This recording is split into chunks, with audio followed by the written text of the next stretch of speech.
एक बार की बात है, माता पार्वती ने कैलाश पर्वत पर खाना बनाया। माता पार्वती ने खाना क्यों बनाया, उसके बाद क्या हुआ, जानने के लिए देखते हैं कहानी माता पार्वती की रसोई। कैलाश पर्वत पर भगवान शिव कई दिनों से तपस्या में लीन थे। उन्हें तपस्या में लीन देखकर माता पार्वती ने सोचा, प्रभु तो तपस्या में लीन है, मैं कई दिनों से प्रभु से बात करना चाहती हूँ, लेकिन प्रभु को मेरा ध्यान ही नहीं है। मैं प्रभु की तपस्या भी भंग नहीं कर सकती, नहीं तो प्रभु को क्रोध आ जाएगा। क्या करूं कि जिससे प्रभु की तपस्या भी भंग हो जाए और उन्हें क्रोध भी न आए। माता पार्वती ऐसा सोच रही थीं कि तभी उनके पास भगवान गणेश, भगवान कार्तिकेय और कैलाश पर्वत पर उपस्थित सारे गण आए। भगवान शिव के सभी गणों ने माता से कहा, माता, हम आपके पास अपनी प्रार्थना लेकर आए हैं, हमारी करुण पुकार सुनो माता। हाँ माता, मैं और भ्राता कार्तिकेय भी आपके सामने एक निवेदन लेकर आए हैं।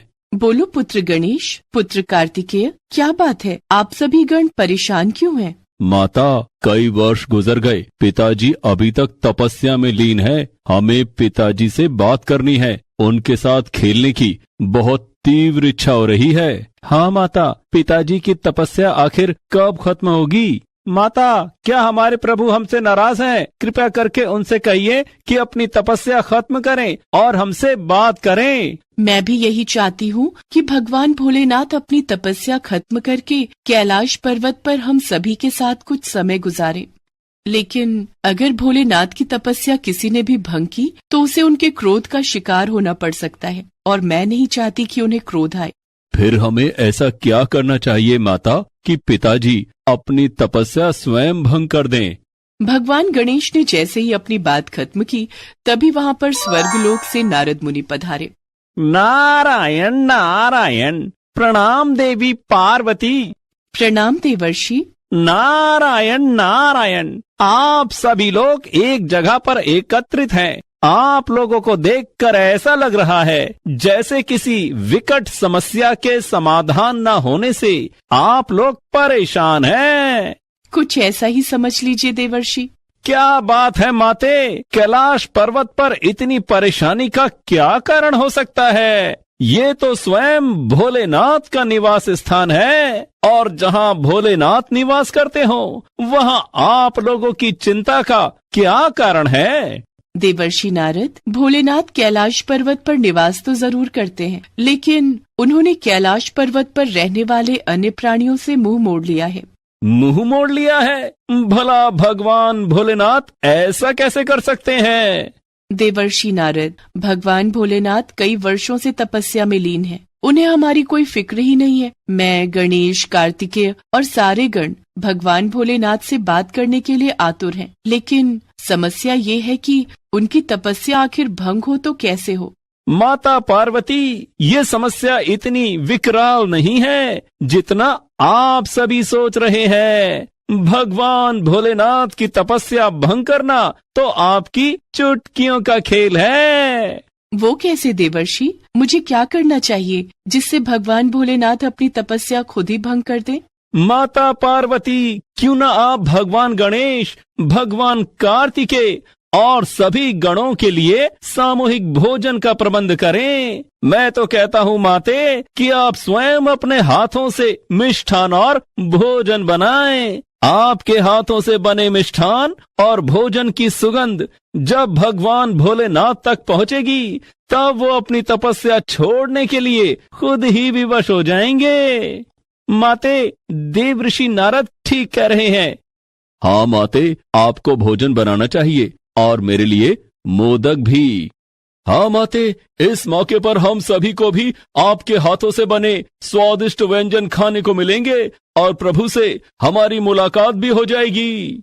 ठीक है, आप सबकी यही इच्छा है तो ऐसा ही होगा। शायद देवर्षि नारद की ये सलाह हमारे काम आ जाए और भगवान भोलेनाथ अपनी तपस्या खुद ही भंग कर दें।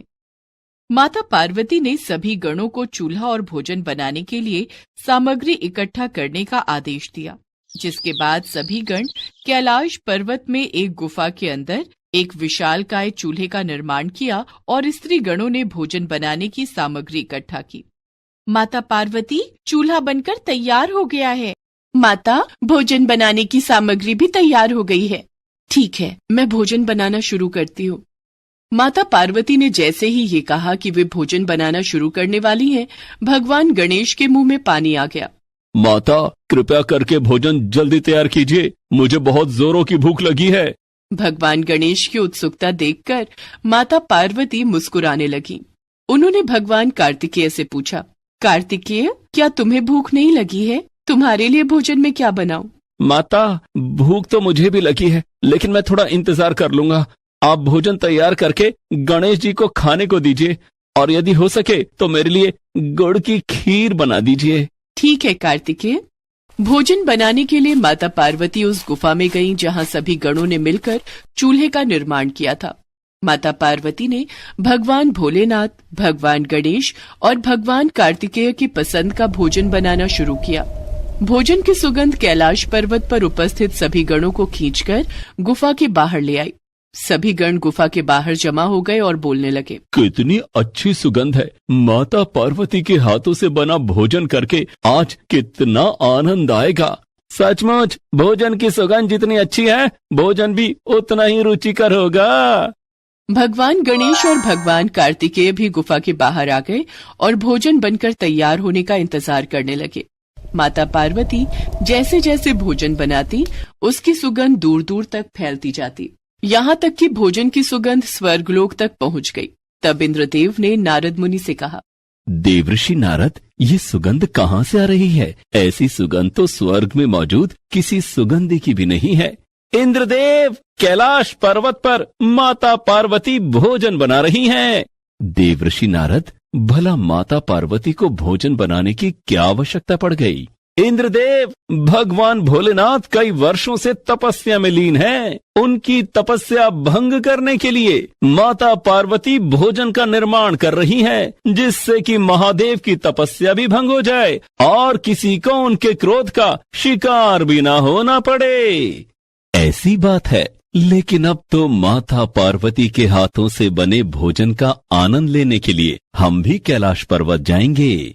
और स्वर्गलोक में उपस्थित सभी देवता, अप्सरा कैलाश पर्वत पर पहुंच गए।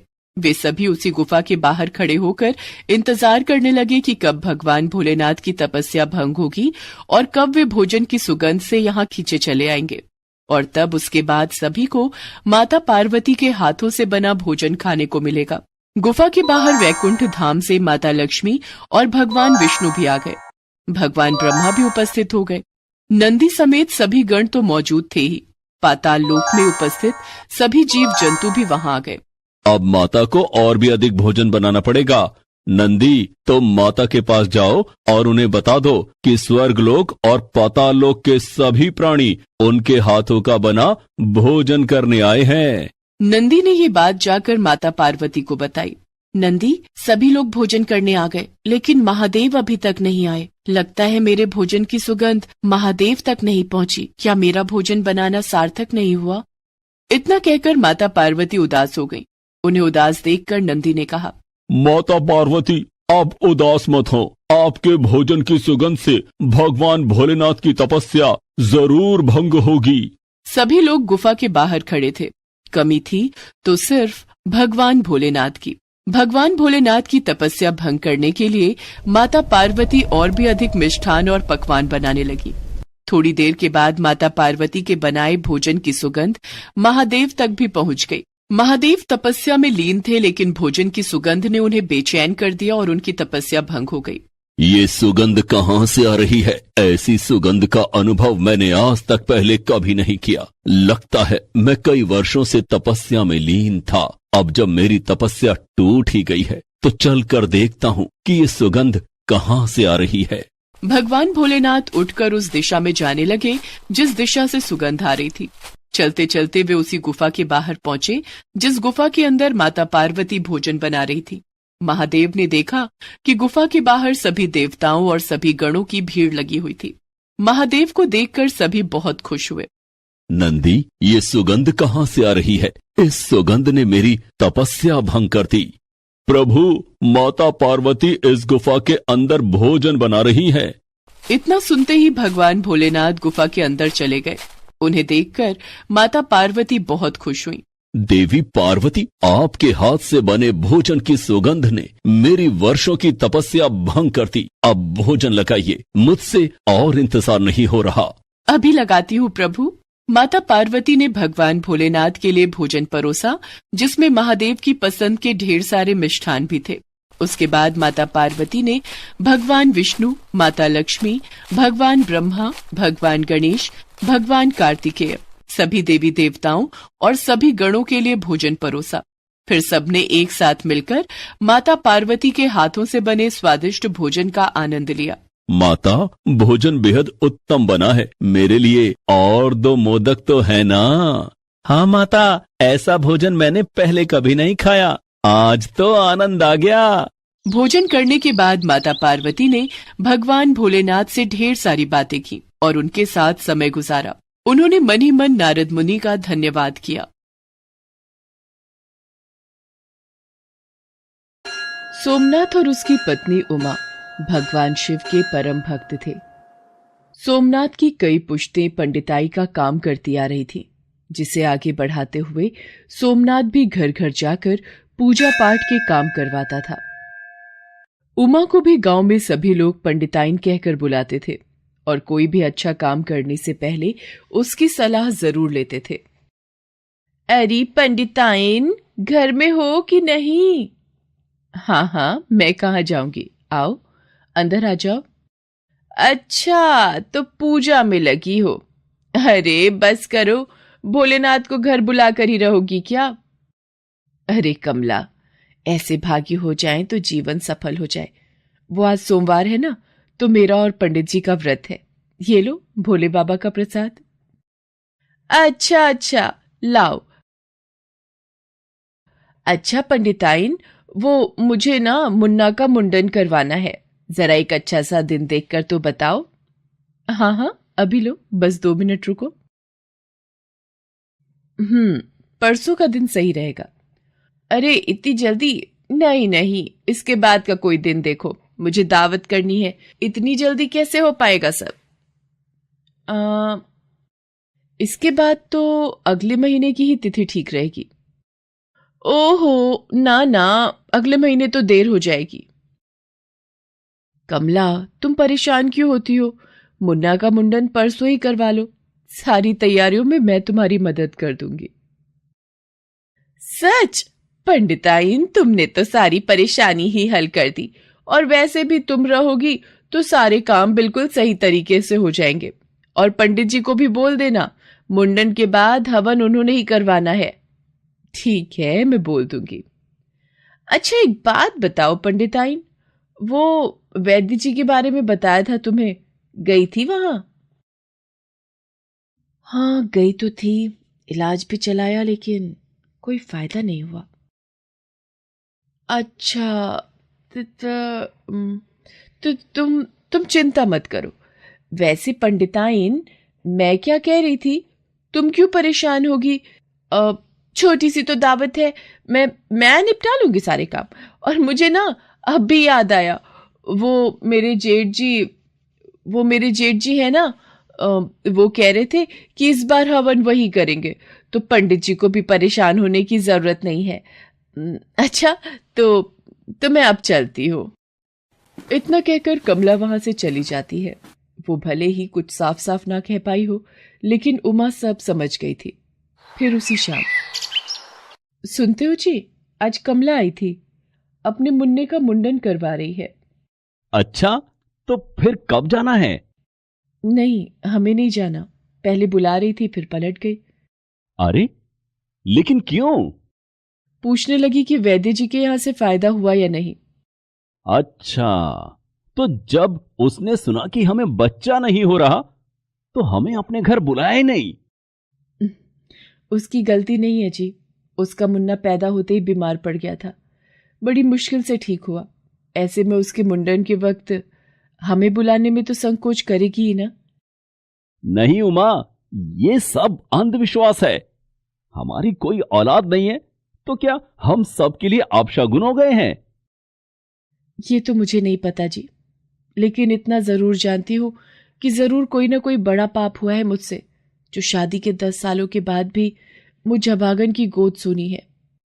उमा की आंखों में आंसू थे और जब ये आंसू उसके बस से बाहर हो गए तो वो मुंह छिपाकर अंदर कमरे में चली गई।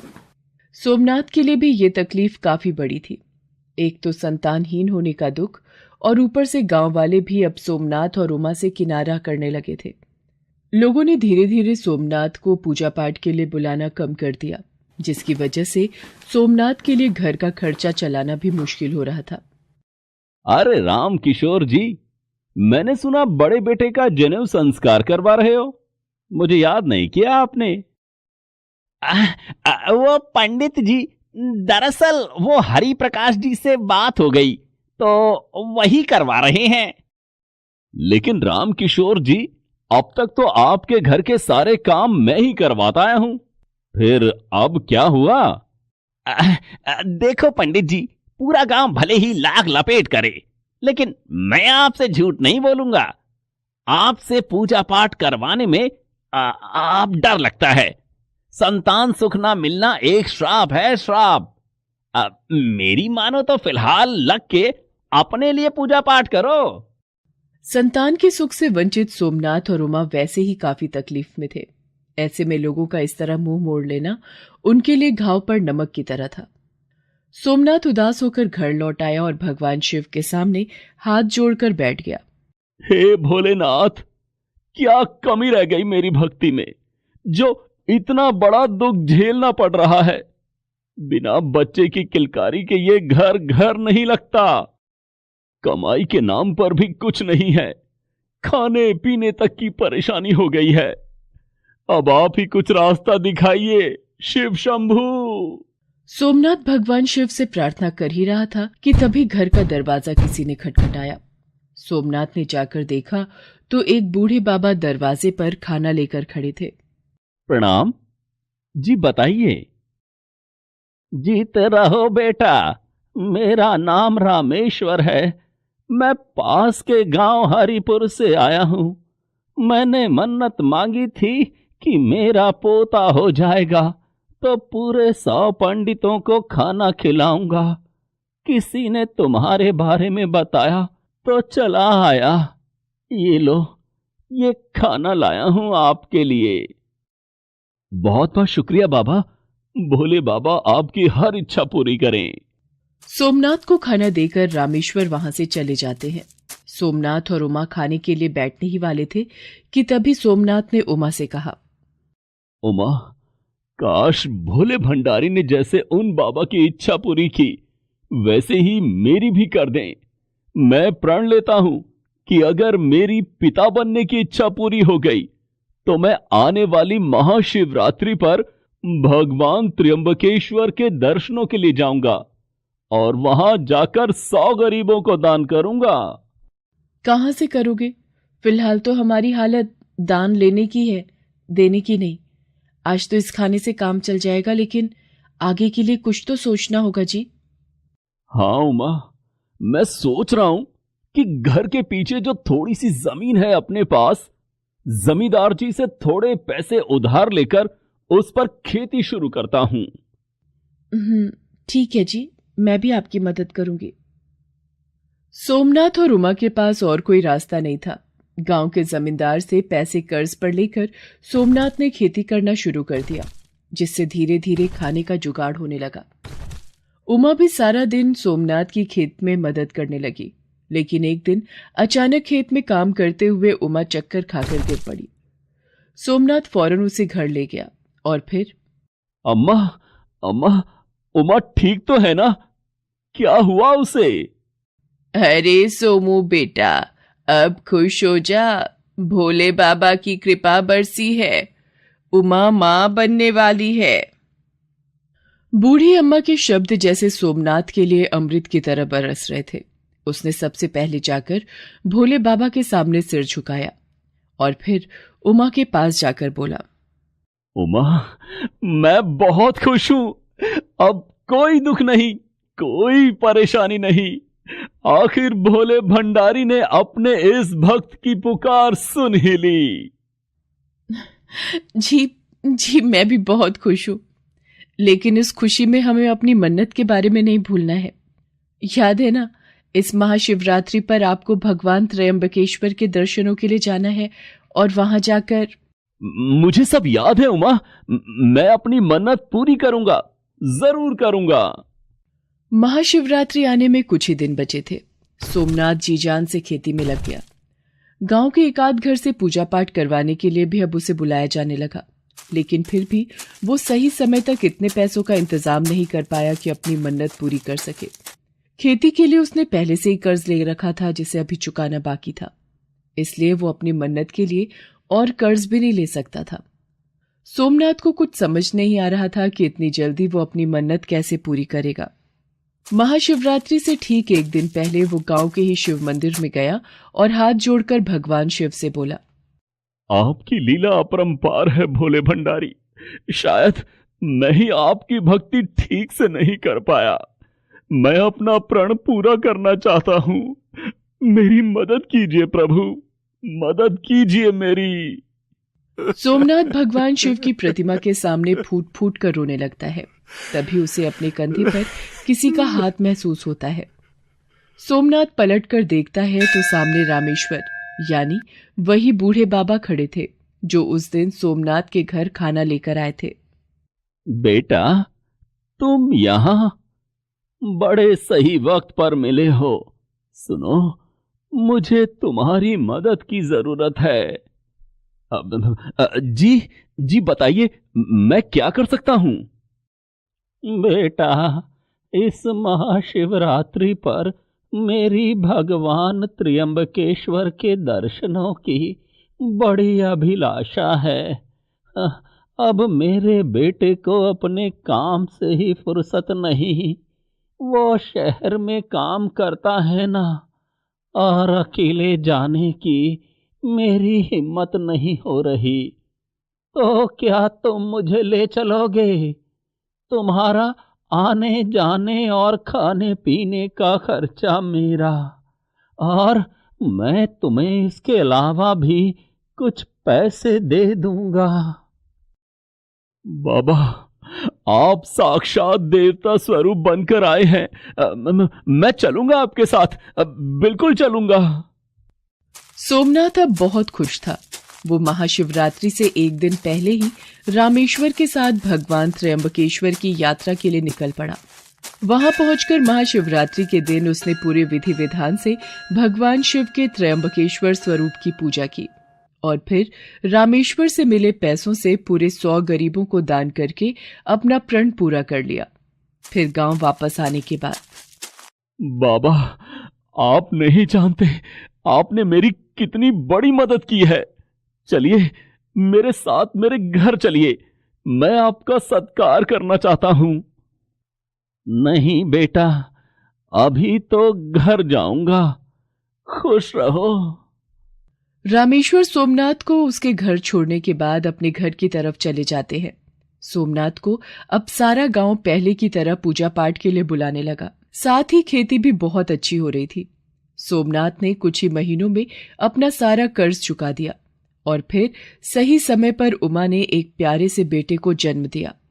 वाह उमा, देखो क्या तेज है इसके चेहरे पर। होगा क्यों नहीं, भोले बाबा का वरदान जो है। सोमनाथ ने पिता बनने की खुशी में पूरे गांव में मिठाइयां बांटी और फिर एक मिठाई का डिब्बा लेकर पास वाले गांव हरिपुर जा पहुंचा। अरे भाई, जरा सुनो, ये रामेश्वर जी का घर कहाँ है? वो जिनका बेटा शहर में काम करता है। क्या कहा? रामेश्वर? भाई, यहां तो इस नाम का कोई भी नहीं रहता। क्या कह रहे हो? मुझे तो इसी गांव के बारे में बताया था उन्होंने। वो काफी बड़े आदमी हैं और इसी गांव में रहते हैं। देखो भाई, मैं इस गांव में हर किसी को जानता हूं, लेकिन किसी रामेश्वर को नहीं। फिर भी तुम्हें तसल्ली नहीं है तो जाकर खुद ढूंढ लो। सोमनाथ पूरे गांव में हर घर में जाकर पूछता है, लेकिन उस ग्रामीण की बात सही थी। पूरे हरिपुर में रामेश्वर नाम का कोई भी इंसान मौजूद ही नहीं था। गांव भर में घूमने के बाद सोमनाथ को जैसे ही एक शिव मंदिर दिखाई दिया तो वहां पहुंचकर उसे सब कुछ समझ आ गया। रामेश्वर कोई और नहीं बल्कि खुद भोले बाबा ही थे, जो अपने भक्त का साथ देने आए थे।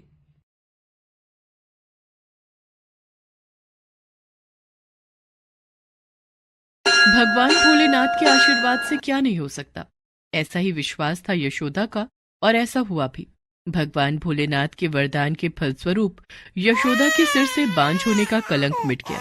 तो चलिए देखते हैं बांझ बहू की महाशिवरात्रि। यशोदा को देखने के लिए लड़के वाले आए थे। यशोदा के पिता रामनिवास लड़के की माँ से कहते हैं, देखिए बहन जी, हमारी यशोदा बचपन से ही भगवान भोलेनाथ की भक्त है। वो हर सोमवार को भगवान भोलेनाथ के मंदिर जाकर उनकी पूजा करती है और व्रत भी रखती है। यशोदा हर साल महाशिवरात्रि के दिन भगवान भोलेनाथ की भव्य पूजा करती है। दरअसल यशोदा खुद भी भगवान भोलेनाथ की मन्नतों से जन्मी है। हमने संतान प्राप्ति के लिए भगवान भोलेनाथ की पूजा आराधना की थी, जिसके बाद यशोदा का जन्म हुआ। हाँ हाँ भाई साहब, यशोदा शादी के बाद भी भोलेनाथ की भक्ति करेगी, हमें इससे कोई आपत्ति नहीं है। आप तो बस कोई अच्छा सा मुहूर्त देखकर शादी की तैयारी कीजिए। ठीक है बहन जी, आपका बहुत बहुत धन्यवाद। कुछ दिनों के बाद यशोदा की शादी सोमवती के बेटे हरीश के साथ हो जाती है। यशोदा खुशी खुशी अपने ससुराल आ जाती है। दूसरे ही दिन सोमवार का दिन था और यशोदा सुबह सुबह नहा धोकर भगवान भोलेनाथ के मंदिर जाने के लिए पूजा की थाली सजाने लगती है। अरे बहू, आज तो तेरी शादी का दूसरा ही दिन है, आज कहाँ जाने की तैयारी कर रही है? माँ जी, आज सोमवार है ना, मैं भगवान भोलेनाथ के मंदिर जा रही हूँ। मैं हर सोमवार को भगवान भोलेनाथ के मंदिर जरूर जाती हूँ और उनकी पूजा करती हूँ, और आज मेरा व्रत भी है। राम राम, शादी के दूसरे ही दिन नई बहू ऐसे घर से बाहर पैर निकालती है क्या? भला बताओ तो, चुपचाप घर में ही पूजा कर ले। लेकिन माँ जी, घर में तो भगवान भोलेनाथ की मूर्ति नहीं है। तो कोई बात नहीं, तू तो बहुत बड़ी भक्त है ना, अपने मन में ही भगवान भोलेनाथ का ध्यान कर ले। इस घर में किसी भगवान की पूजा नहीं होती है। शादी के बाद यशोदा को पता चला कि उसके ससुराल वाले तो भगवान को मानते ही नहीं है, पूजा पाठ तो दूर की बात है। ऐसा पहली बार हुआ था कि सोमवार के दिन यशोदा भगवान भोलेनाथ के मंदिर नहीं गई हो। यशोदा दुखी मन से अपने मन में भगवान भोलेनाथ से क्षमा मांगती है। हे भोलेनाथ, मुझे माफ कर देना, आज मैं आपकी पूजा करने आपके पास नहीं आ सकी। क्या करूं, अब मैं ससुराल के नियमों से बंध गई हूँ। भोलेनाथ, आप तो अंतर्यामी हैं, मुझे उम्मीद है कि आप मेरी मजबूरी समझ रहे होंगे। धीरे धीरे दिन बीतते गए और यशोदा का प्रत्येक सोमवार को मंदिर जाना छूट गया। उसकी सास सोमवती कभी काम का बहाना तो कभी किसी और बहाने से उसे कभी भगवान भोलेनाथ के मंदिर नहीं जाने देती। देख बहू, यहाँ ये सब नहीं चलेगा। मंदिर जाने के बहाने घूमना फिरना और ऐश मौज करना मुझे पसंद नहीं है। चुपचाप घर में रहकर घर के कामकाज कर। बेचारी यशोदा अपने मन में ही भगवान भोलेनाथ का ध्यान कर लेती। इस तरह कई साल बीत गए और यशोदा मां नहीं बन पाई। इधर यशोदा के पति हरीश ने अपना नया बिजनेस शुरू किया था और वो अपने नए काम पर पहली बार ऑफिस जाने के लिए घर से बाहर निकल रहा था।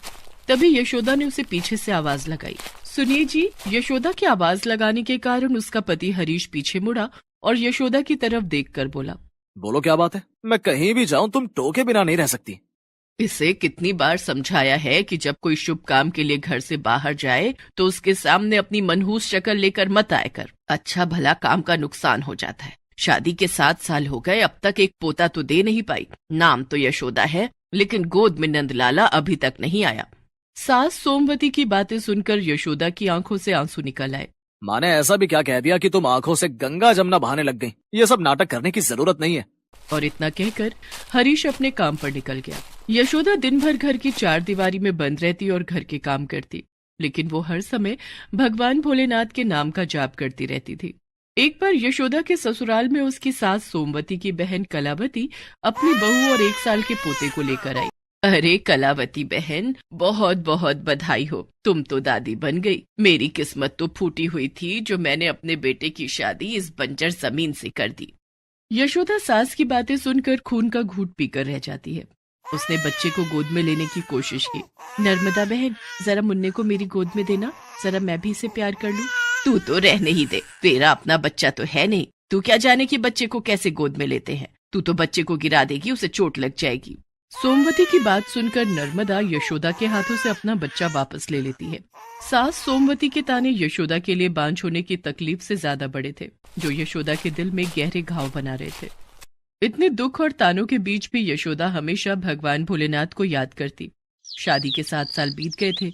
लेकिन इन 7 सालों में यशोदा एक बार भी विधि विधान से महाशिवरात्रि की पूजा नहीं कर पाई थी। लेकिन वो भूखे रहकर अपना व्रत जरूर पूरा करती और मन में भगवान भोलेनाथ का ध्यान करती। यशोदा हमेशा याद करती कि कैसे वो शादी से पहले हर सोमवार को भगवान भोलेनाथ के मंदिर जाती थी और उन्हें जल और बेलपत्र अर्पित करती थी।